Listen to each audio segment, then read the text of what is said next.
শিলচর থেকে সম্প্রচারিত আজকের সকালের গুরুত্বপূর্ণ বিশেষ খবরগুলি হল মুখ্য নির্বাচন কমিশনার এবং অন্যান্য নির্বাচন কমিশনারদের নিযুক্তি, সেবা ও কার্যকালের শর্ত সম্পর্কিত বিলে লোকসভার অনুমোদন, সমগ্র শিক্ষা আসামের আওতায় বেশ কয়েকটি শিক্ষামূলক কার্যসূচি রূপায়ণের জন্য শিক্ষা বিভাগের সঙ্গে আইআইটি গুয়াহাটির দুটি চুক্তি স্বাক্ষরিত, কেন্দ্রীয় সরকারের বিভিন্ন প্রকল্পের সুবিধা লাভ না করা লোকেরা বিকশিত ভারত সংকল্প যাত্রার মাধ্যমে তা লাভ করতে সক্ষম হবে বলে মুখ্যমন্ত্রী ডক্টর হিমন্ত বিশ্ব শর্মার প্রকাশ, সংসদে জাতপাতের ভেদাভেদ টেনে এনেছেন ধনকর, কটাক্ষ খাড়গের। এদিকে বিতর্ক এড়াতে রাম মন্দির উদ্বোধনে আমন্ত্রিত খাড়গে, সোনিয়া সহ একাধিক বিরোধী নেতা। এদিকে চা বিস্কুটেই সীমাবদ্ধ ছিল ইন্ডিয়ার বৈঠক, গুরুত্বপূর্ণ বিষয়ে কোনো আলোচনাই হয়নি। অপরদিকে 24 ঘন্টায় আক্রান্ত 600, মৃত 3, দেশ জুড়ে করোনার দাপট অব্যাহত। এদিকে হাইলাকান্দিতে জেলা প্রশাসন কর্মচারী সংস্থার ধর্ণা, আজও প্রতিবাদী কর্মসূচি। এদিকে জেলা আয়ুক্ত বদলির নির্দেশ দিলেও কাজে যোগ দিচ্ছেন না আমিন। অপরদিকে আলগাপুর উত্তর কাঞ্চনপুরের সংকল্প যাত্রা, আজ চিপরসাঙ্গন 5 গ্রামে কর্মসূচি। অন্যদিকে করিমগঞ্জে মহিলা কংগ্রেসের সভা, সংগঠনকে শক্তিশালী করার আহ্বান। এ ব্যাপারে বিস্তারিত থাকবে প্রতিবেদনে। এদিকে মুসলমানদের ভোট নিয়ে ঠকিয়েছে কংগ্রেস, বললেন কৃষ্ণেন্দু পাল। এ ব্যাপারে বিস্তারিত থাকবে প্রতিবেদনে। এদিকে বিপজ্জনকভাবে থাকা গাছ কাটার জন্য সতর্কতা জারি। বিজেপি আমলে ভালো মানুষের ভয়ের কারণ নেই, তবে যারা অপরাধী তাদের রেহাই দেওয়া হবে না। এদিকে তৃণমূল নয়, ইন্ডিয়া জোটের প্রার্থী চাই, কংগ্রেস থেকে আর্জি যাচ্ছে এপিসিসিতে।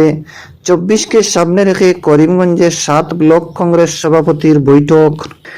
এদিকে কলেজ রোড বাজারের প্রবেশ মুখে ডাস্টবিন, অতিষ্ঠ ব্যবসায়ী সহ জনগণ। অপরদিকে অসুস্থ আমিনুর রশিদের খোঁজ নিলেন প্রাক্তন বিধায়ক আমিনুর। এদিকে প্রিপেইড স্মার্ট মিটার, ইটখোলা এপিডিএসএল কার্যালয়ের সামনে গ্রাহক সংস্থার বিক্ষোভ। অন্যদিকে প্রাথমিক শিক্ষক সংস্থার পরবর্তী রাজ্য অধিবেশন শিলচরে, 5 দফা দাবিতে জেলা প্রশাসন কর্মচারী সংস্থার ধর্ণা। অন্যদিকে রাঙ্গিরখালের গার্ডওয়াল নির্মাণ কাজ নিয়ে অসন্তুষ্টি, দখলদারদের উচ্ছেদে গুরুত্ব বিধায়ক দীপায়নের। শহরের উন্নয়নে সব বিভাগকে একজুট হয়ে কাজ করার আহ্বান। এদিকে শিলচর আলিয়া মাদ্রাসায় বার্ষিক মাহফিল সোমবার। দর্শক বন্ধুরা, এতক্ষণ শুনলেন খবরের শিরোনাম, এবারে শুনেন বিস্তারিত খবর। সংসদে কাল মুখ্য নির্বাচন কমিশনার এবং অন্যান্য নির্বাচন কমিশনারদের নিযুক্তি, সেবা ও কার্যকালের শর্ত সম্পর্কিত বিল গ্রহণ করা হয়েছে। এই বিলটি রাজ্যসভায় গতবারই ডিসেম্বর গৃহীত হয়েছিল। এরপরে বিলটি সংসদে উভয় সভার অনুমোদন লাভ করেছে। কেন্দ্রীয় আইনমন্ত্রী অর্জুন রাম মেঘওয়াল কাল লোকসভায় এই বিলটি উত্থাপন করেন। বিলটি 1991 সালে নির্বাচন কমিশনারের সেবার শর্ত ও কার্যাবলী সংক্রান্ত আইনের বিকল্প হিসেবে কার্যকারী হবে। বিলটি ব্যবস্থা অনুযায়ী মুখ্য নির্বাচন কমিশনার সহ অন্যান্য নির্বাচন কমিশনারদের একটি বিশেষ বাছাই কমিটির পরামর্শ অনুযায়ী রাষ্ট্রপতি নিযুক্তি দেবেন। এই কমিটিতে প্রধানমন্ত্রী, একজন কেন্দ্রীয় মন্ত্রী, সংসদের সবচেয়ে বেশি সদস্য থাকা বিরোধী দলের একজন নেতাও থাকবেন। কাল এই বিল সম্পর্কে হওয়া আলোচনায় নিজের মতো ব্যক্ত করতে গিয়ে শ্রী মেঘওয়াল বলেন যে সংবিধানের 324 নম্বর অনুচ্ছেদ দেশে নির্বাচন আয়োজনের কথা বলা হয়েছে। এর 2য় খণ্ডে নির্বাচন কমিশনার নিযুক্তির জন্য সংসদের আইন প্রণয়ন করার বিষয়টি উল্লেখ রয়েছে, তবে ইতিপূর্বে তা করা হয়নি। এই সম্পর্কে বিগত 2 মার্চ সিদ্ধান্ত নেওয়া হয় এবং আইন প্রণয়ন না হওয়া পর্যন্ত সুপ্রিম কোর্ট একটি কমিটি গঠন করে দেয়। অন্যদিকে কেন্দ্রীয় সড়ক পরিবহন ও মহাসড়ক মন্ত্রী নীতিন গাডকারি কাল বলেছেন যে তার মন্ত্রণালয়ে প্রায় 8,544 কিলোমিটার দৈর্ঘ্যের 321টি জাতীয় মহাসড়ক প্রকল্প হাতে নিয়েছে, যার পরিমাণ 1,49,758 কোটি টাকা। লোকসভায় এক লিখিত উত্তরে শ্রী গাডকারি বলেন যে জাতীয় মহাসড়কের উন্নয়ন সম্পূর্ণ সরকারি পদ্ধতির সঙ্গে প্রধানমন্ত্রী গতিশক্তি নেটওয়ার্ক পরিকল্পনার উপর ভিত্তি করা হয়। তিনি আরও বলেন যে উন্নয়নের পরিকল্পনা করার সময় গুরুত্বপূর্ণ অর্থনৈতিক, পর্যটন এবং ধর্মীয় সংযোগগুলিকে ওয়েস্ট সাইড সুবিধার উপর বিশেষ গুরুত্ব দিয়ে গ্রহণ করা হয়। এদিকে সংসদে কাল দূরসঞ্চার বিল 2023 অনুমোদন জানানো হয়েছে। কাল রাজ্যসভায় বিলটিতে সংশোধনী সহ অনুমোদন জানানো হয়েছে। এর আগে লোকসভায় ইতিমধ্যে এতে অনুমোদন জানানো হয়। এই বিলে দূরসঞ্চার ক্ষেত্র, দূরসঞ্চার পরিষেবা এবং এসবের নেটওয়ার্কের পরিবর্তন ও সংশোধনের কথা বলা হয়েছে। অন্যদিকে মুখ্যমন্ত্রী ডক্টর হিমন্ত বিশ্ব শর্মা বলেন যে রাজ্যের যে সকল ব্যক্তি প্রধানমন্ত্রী আবাস যোজনা, উজ্জ্বলা প্রকল্প, আয়ুষ্মান কার্ড, কৃষক সম্মান নিধি ইত্যাদি প্রকল্পের সুবিধা লাভ করেনি, তারা প্রধানমন্ত্রী নরেন্দ্র মোদী রূপায়িত বিকশিত ভারত সংকল্প যাত্রার মাধ্যমে তা লাভ করতে সক্ষম হবেন।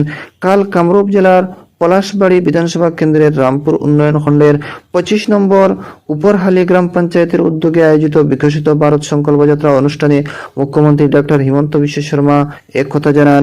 উত্তরপ্রদেশে প্রায় 2 কোটি কৃষক সম্মান নিধি প্রকল্পে লাভ করতে সক্ষম হলেও আসামের মাত্র 2 লক্ষ কৃষক এই প্রকল্প লাভ করতে সক্ষম হয়েছে বলে তিনি জানান।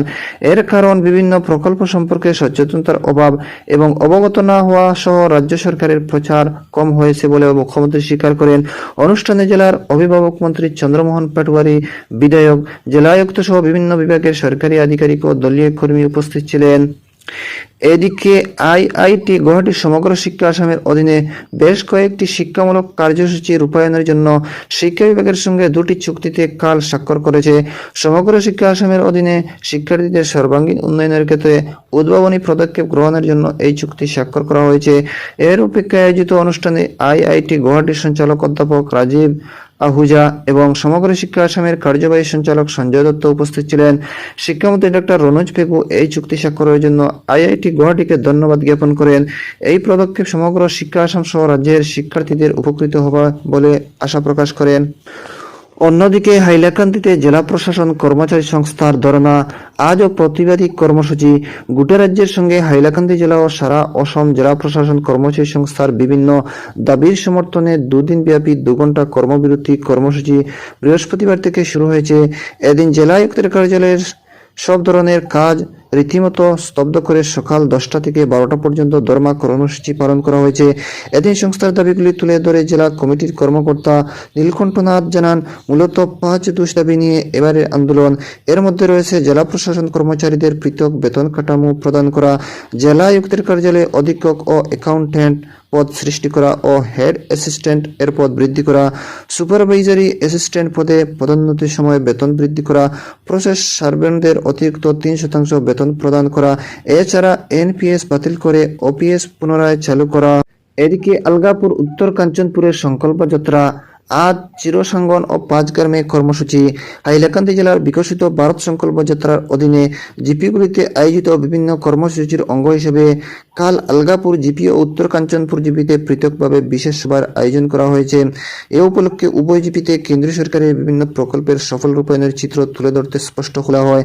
এতে ওই প্রকল্পগুলি যোগ্য সুবিধা প্রাপকদের নামও নথিভুক্ত করা হয়, যাতে পরবর্তীতে প্রকল্পে তাদের অন্তর্ভুক্ত করা যায়। সভাগুলিতে কেন্দ্রীয় সরকারের বিভিন্ন প্রকল্প রূপায়ণের ফলে উপকৃত ব্যক্তিরা তাদের সাফল্যের কাহিনী তুলে ধরেন। এদিকে করিমগঞ্জে মহিলা কংগ্রেসের সভায় সংগঠনকে শক্তিশালী করার আহ্বান। লোকসভা নির্বাচন ঘনিয়ে আসতে জোর তৎপরতা শুরু হয়েছে করিমগঞ্জ জেলা কংগ্রেসে। কাল জেলা কংগ্রেস কার্যালয়ে অনুষ্ঠিত হয় মহিলা কংগ্রেসের এক্সিকিউটিভ কমিটির সভা।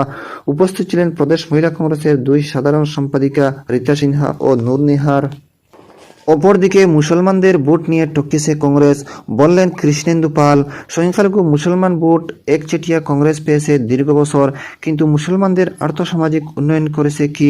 শুধু ভোট ব্যাংক হিসেবে এখনো তাদের ব্যবহার করা হচ্ছে। কথাগুলো ঠান্ডা মাথায় ভাবার দরকার। বিজেপি কি আমলে ভালো মানুষের বইয়ের কারণ নেই, তবে যারা অপরাধী তাদের রেহাই দেওয়া হবে না। মুসলমানরা তেমন পছন্দ করে না, কিন্তু বিজেপি আমলে এই সরকার কতটুকু সুবিধা করে দিয়েছে যা অন্য ধর্মের মানুষ পেয়েছেন। সহানুভূতি মুসলমান পেয়েছেন, কোনো পক্ষপাতিত্ব করেনি বিজেপি সরকার। ফলে বিজেপি নিয়ে ভাবার সময় হয়েছে সংখ্যালঘুদের। রাতাবাড়ির কাজির বাজারে বুধবার স্টার একাডেমির এক অনুষ্ঠানে কথা বলেন পাতারকান্দি বিধায়ক কৃষ্ণেন্দু পাল। ডিলিমিটেশনের পর পাতারকান্দি বিধানসভা অন্তর্ভুক্ত হয়েছে কাজির বাজার, যা আগে ছিল রাতাবাড়িতে। আর ওই একাডেমির অনুষ্ঠানে আমন্ত্রণে সাড়া দিয়ে বুধবার বক্তব্য রাখতে গিয়ে কথাগুলো বলেন কৃষ্ণেন্দু পাল। দর্শক বন্ধুরা, আজকে সকালের গুরুত্বপূর্ণ বিশেষ খবর এখানেই সমাপ্ত।